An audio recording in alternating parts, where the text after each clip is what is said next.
So today on Simply Happy Conversations, I'm talking with Lisa Stockman. She is a personal stylist based in Melbourne, and she helps people rediscover their authentic self and step into their confidence at any life stage. And so today she will be sharing tips to help you unlock the potential of your wardrobe. Welcome, Lisa. Thank you so much, Narelle. Oh, no, thank you. I'm so glad that you could make the time to come on and share your wisdom around personal styling. Well, I do adore what I do, I have to tell you. In all the years I've been working this role, I've never once woken up and thought, I don't want to go to work. Actually, I did do a little bit of research on you, and I didn't realize that you were a teacher as well previously to Don't tell anyone. However, it's really played into what I do today because part of, when I do a wardrobe edit or a shop with someone, my big skill, I think, is coaching in the why. So why I'm choosing a particular item or why I'm getting rid of something, because I want people to be able to do it themselves as well. Yes, yes. And when I heard that, I was like, oh, it makes sense. It's like that same as organizing. It's like teaching people how to organize, how to declutter. So hopefully they continue to do that themselves. So maybe as you just touched on that, what are some of your strengths that you bring to working as a fashion stylist, as a personal stylist? I believe my superpower is that I can look at any human being and work out the beauty and the essence of who they are and bring it out in their clothing. And I'm really passionate about the first hour that I ever spend with a client, which is an hour of questions to get to know who they are as a person when they're not mum, dad, brother, worker, doing all of those things. Who is the essence of who they are? No two clients are the same, no two wardrobes are the same. And I would never treat someone as a cookie cutter of someone else, nor do I dress them to look like me. It's about, making the best version of them through their style. Yeah, beautiful, beautiful. So then take a step back. So if you were a Barbie doll, what would two accessories would you come with that shares a little bit about insight, obviously, into you? Well, I absolutely love this question. The first item would absolutely be a blazer, because I think a blazer makes anybody look polished instantly. And you can, like today, the viewers can't see this, but I am wearing my favorite blazer, and underneath I'm wearing a $19.90 Uniqlo t-shirt, and it looks fabulous. It does look great. A great blazer is just instant elevation. And the second thing would be a great pair of shoes. Shoes are the anchor of every outfit, and it's often where people let their wardrobe down. If you don't have the right shoes, you then can't wear half the things in your wardrobe. Oh, that is like perfect advice, because I probably have 4 pairs of shoes. So there's my first thing that I'm probably doing wrong, is just not having a range of shoes that go with the outfits. Because that's the last bit. I'm like, oh yeah, just chuck on those shoes to go out the door. Basically, what's comfortable? Yeah, those. So your shoes, is there particular shoes that you like to wear? Have you got favorites, favorite brands, or favorite types, like styles? There is at the moment, there's a brand in Melbourne that called Leclease. All the shoes are designed here in Australia but made in Italy. There's no website, only an Instagram page. But I can walk 20,000 steps in one of their kitten heels and feel like I'm $1 million. So I'm either in something like that, or I'm pretty much always in heels, maybe also because I'm 5'3" and I've always wanted to be a bit taller. Yeah, yeah. That I do see that a lot with other clients as well. They'll say the same thing. These are my favorite shoes because I always wanted to look a bit taller. So yeah. So with people, working with most people, you hear the saying that you wear 20% of your wardrobe 80% of the time. So what tips do you have that people could do to actually start wearing more of it, so it's not just the 20%? Well, I always think in outfits. So whether I'm buying something new or whether I'm getting rid of something out of someone's wardrobe, I'm always thinking, what are 3 things I can wear this with? And that is a rule that I find really helps minimize buying unnecessary pieces, but also removes the emotion as to whether you should get rid of something in your wardrobe. And I know you're an expert in that area, but I find that most people's wardrobes also haven't caught up with the lifestyle that they're living. So, one of the questions that I ask all my clients is, walk me through what a typical 7 days a week looks like. Because what I find is, for example, if I'm working with someone who's in a hybrid corporate job, so they're working from home but also working in an office, they won't have a comfortable pair of shoes that they can walk to and from the station with that's appropriate in the office, but yet they might have a 9-inch pair of heels or a really uncomfortable biker boot that they might wear once a year. So they're not investing in the right pieces, or they're hanging on to stuff that was from a past life. When so many wardrobes I see, because everything's far more casual now, even in the corporate world. Like, a lot of men don't really wear ties anymore, and yet they'll have, rails and rails of ties, and we just don't need them. So it's really thinking about, what does my lifestyle look like now, and what are the things that I need to facilitate that. Yeah, and that's a great point. I'm definitely thinking of my wardrobe going from like PE teaching to then now professional organizing, and or even just some classroom teaching. It definitely doesn't look the same. I don't need those clothes anymore. I need casual clothes that are easy to dry to clean, and that are easy to probably get stains out of, because the type of work you're crawling around under people's wardrobes. Underneath things in garages. So yeah, you get really filthy. So then if you think about it, it's like 2 days of the week as well as your weekends. As well as your weeknights, and a couple of holidays a year. That sort of reduces down the wardrobe that you really need, isn't it? Yes.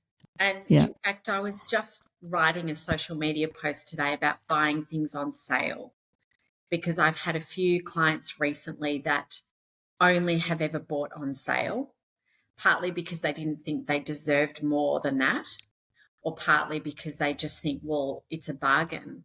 But I have to tell you that most things that I cull from people's wardrobes are things they've bought on sale. Things are on sale for a reason. So I'd really question, if you are buying something on sale, do you really need it? Do you really love it? And would you pay full price for it? Yeah, that's a great one too. Would you pay full price? And I'd say the same. We get rid of so many things, and they're things with tags on them that they've got home, tried on. You can't take it back because it was on sale, and it sits in the cupboard because they feel guilty, and then eventually they'll let it go to make room for the new things. And then the justifier comes out. Yeah. Yeah. Look, I bought this because da da da da da da da. And yeah, the guilt factor is huge, I think, for people. Yeah, yeah. So when you're thinking about outfits, is it like for different seasons as well? Like, how do you break that up? I think it depends where the client lives. So, as you mentioned, I'm based here in Melbourne. Yeah. In our climate, you wear most of your clothes 10 months a year. So if you shop strategically, you're not really having to buy a lot outside of those 10 months. A few outliers here and there, but if you shop strategically, you can have a great capsule that services you well. With a client, if their lifestyle, then lifestyle necessitates what the core things they need are. So, for example, part of my uniform is a blazer. So that's something that I do invest money on. But then I might buy a cheaper pair of jeans that I don't wear as often, or that I'm wanting to try a new trend. So, but I still go through the same process. Do I have 3 things to wear this with? And if I don't buy it.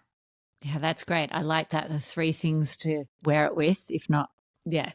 Because then you can mix and match. And if you think about fashion maths, if you can wear that with 3 things, like really, what do you need? What's the number you actually need in your wardrobe in the end? And also like cost per wear. Did you want to explain Yes. cost per wear? Because you sort of touched on it twice now. Okay, so I'm wearing a blazer that I bought on sale in Paris, and it was $695, a wool blazer, and I bought it 6 years ago. And at the time, I nearly had kittens thinking about that I was going to spend $695 on this blazer. The number of times I've worn this blazer, I think it's paid for itself. In fact, people on social media are sick of me posting photos of myself in it because they ask, where is it from? And I'll say, it's from 6 years ago. I love it every single time I put it on. It makes me feel amazing. I wear it so many different ways. And now I'm at the point where I'm rationing wearing it because I don't want to wear it out. That's good fashion maths. Yeah, that is great. So you'd be down to, a couple of dollars. In the minus. Yeah, it's I'm in probably the minus even now. Whereas I would never spend that money on an evening dress that I'm going to wear for one occasion. I'd rather rent it. And I often suggest to my clients the same. If you've got a couple of formal events, just rent it. You get the photos, you get the fabulous outfit, but then you get to send it back and invest your money in something that you're going to wear a lot more of. Yeah, yeah. Like you just bringing back to when we were younger, it was like we'd get something expensive and nice, and like it was like, no, you're not allowed to wear that. You got to keep that for good. And yeah, if you thought about the cost per wear, then it would literally be maybe 3 times a year that you'd wear this expensive item that you weren't allowed to touch. Which I'm glad that sort of changed from when I was a kid anyway. That it's not like that anymore, is it? Well, I say to all my clients, life is the occasion. You know how people keep their good china for a Yeah. special Christmas lunch or whatever? It's not a good investment if it's sitting in your wardrobe unworn. So I sort of think if you're not busting to wear it tomorrow, you shouldn't buy it. So Yeah. anything new that I buy, I'm literally wearing as soon as, the next day happens. So yeah, that's life is the occasion. Yeah, that's beautiful. That's a great quote that everyone needs to, remember and have in the back of their head, especially if you're like a Gen X and you're like, oh, no, but we were told only to wear it on special occasions. Yeah.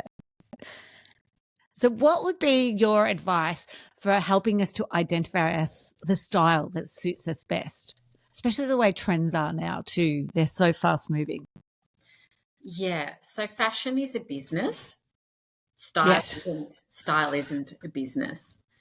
I always think if it's not a F yes, it's an F no. If you try something on in the fitting room and it doesn't feel like it's you, then just trust your instinct and just put it away. A lot of with a lot of my clients, I ask them to think about who are their style icons. And people seem to get stuck on this idea that they have to look like that person. And my tip there is you're not looking at the person or their figure. Have a look at what they're actually wearing. Is it that you like the silhouette? So, in terms of women, so many women say they like Kate Middleton as an example. And if I drill it down as a stylist, what they're actually liking is the fact that her clothes are tailored. They're Yeah. not oversized. She wears block colors. And in a lot of her outfitting, you wouldn't know what year it's from. Mm. And in the same token, David Beckham is definitely a style icon, even Stanley Tucci. And those sort of guys wear really classic shapes that, other than David Beckham in the 90s when he was posh, he's dressing a lot more classically now. And so they're styles that sort of transcend the years. And so I think look at those references, look at the things that they're wearing and what you like. And most importantly, it's understanding your body shape as well. So I'm really passionate about not categorizing people as fruits, vegetables, or shapes. Yep. I don't look at someone and say, oh, she's a pear or he's an inverted triangle. What I look at is proportion. So do they have a long torso, a short torso? So understand your body and understand the parts of your body that you love and you want to show. So if I ask someone, what's the one part of your body that you love the most that you want to show in your clothing? Most people can't tell you, but they'll tell you the bit that they want to hide. Yeah. And I think it's really good if you can dress in a positive way. So if you've got a small waist, how can you accentuate that? And trends, once you know that, you'll be able to say yes or no to the trends that don't work for you. So Yeah. the last couple of years, globally, very oversized blazers have been a trend for women. Not one of my clients has ever wanted one because they put it on and they feel like they're playing half back for whatever rugby team it is. So if you know your style and your shape, you can easily pick on the trends that you like and don't like. Yeah, yeah, and I can completely agree with that. The blazers oversized. There's no way they just look ridiculous on me. And the same I find with some of the shirts. It's like I need a more fitted shirt, still the same style, but just not oversized. Yeah, it Yeah. just looks wrong, doesn't it? Yeah, it's not. It doesn't suit my body type.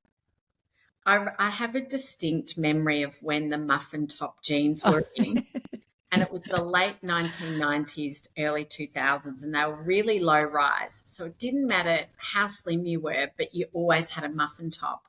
And I'm proud to say I never bought a pair because I just always felt so conscious in them. So people ask me all the time what jeans are on trend, and I always say it's the jeans that you feel really good in and the jeans that work for your shape. yeah, definitely. Yes. Yes, bring back skinny jeans are the ones that I actually like. Coming They back. are coming back. Yeah. Yeah, yeah, yeah. I'm more like straight legged, but not flare. It just looks there. Exactly. They look wrong. They've been the fashion. I was like, I just can't do that. I'll just stay in my sort of slimmer leg jeans. Yeah. um, so what about when you're working with clients? What strategies do you do to work out what items they're going to keep and what items they're going to let go? Have you got some like tips around that? I've got a really weird tip, but I think it's a really helpful one. So, when I do my consultation with a client, one of the questions I ask them is, how do you want to feel in your style? Mm. Give me 3 words to describe it. And some people will say sexy, confident, comfortable. Comfortable and confident are usually the two that really resonate with any gender.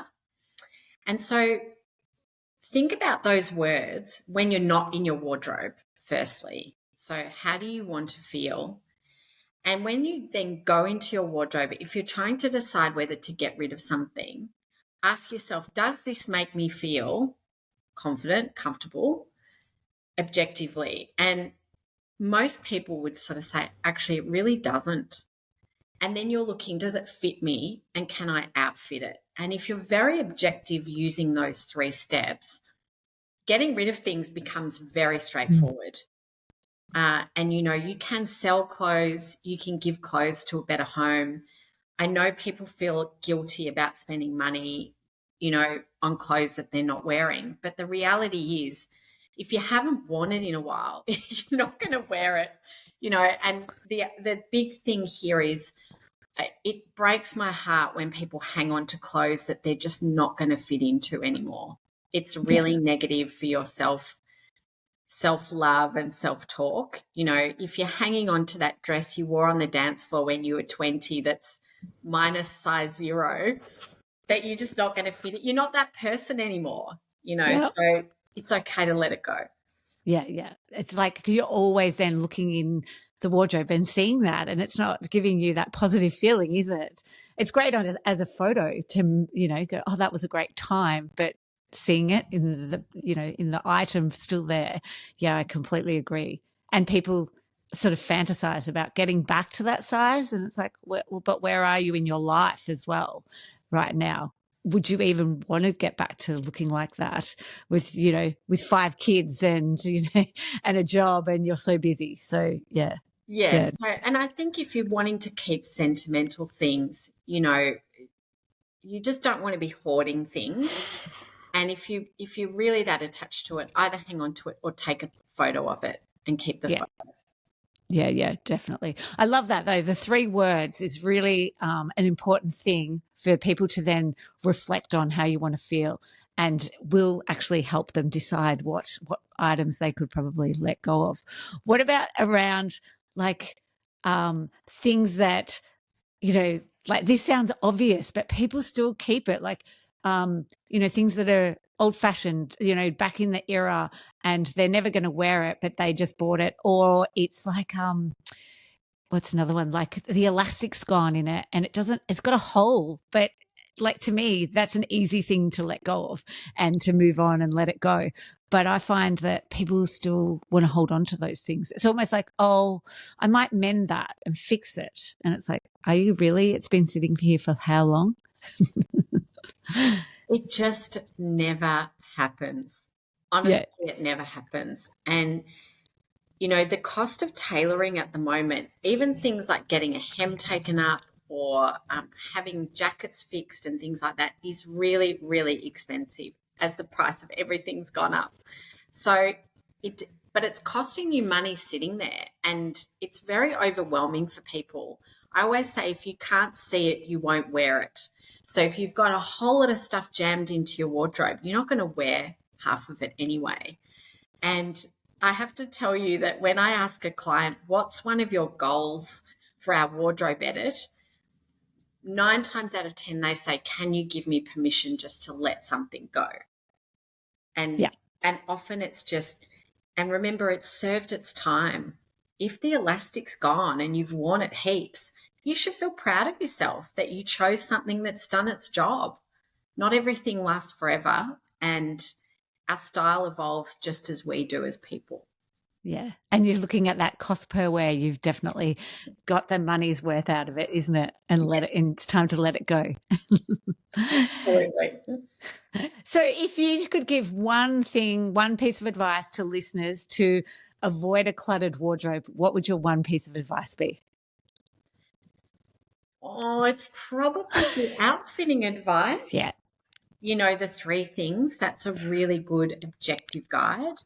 And for me, it's all about the feels. Like if you don't feel great in something or you don't feel comfortable in something, you're not going to wear it. Yeah. Everyone wants to feel comfortable and confident. Every single person. So you might have bought something on sale that's, slightly doesn't fit, but it was kind of on sale and you're not going to wear it. So be really honest with yourself and use those 2 things, the outfitting and the feels, in your wardrobe, but also in the fitting room when you're shopping.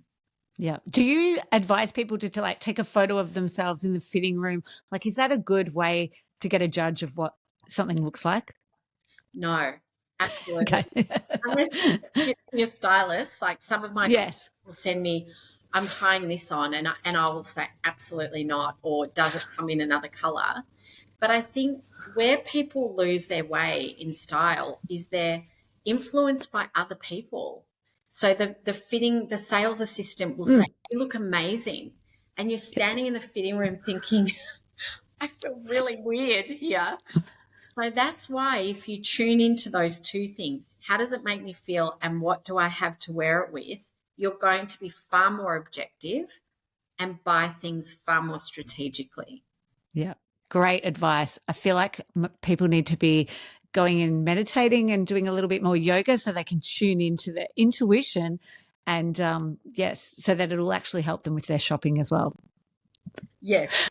And just remember, when you are shopping, there's bright lights, there's music, there's lots going on. So when you're in that fitting room, just take a moment and ask yourself, does this make me feel the way I want to? Does it fit? Have I got stuff to wear it with? And you're good to go. Yeah. Oh, thank you so much, Lisa, for all your tips and advice. How can people connect with you? Where can they find you? So I am very active on Instagram. I have lots of free styling videos to learn about style at Lisa Stockman Stylist, or my website is lisastockman.com.au.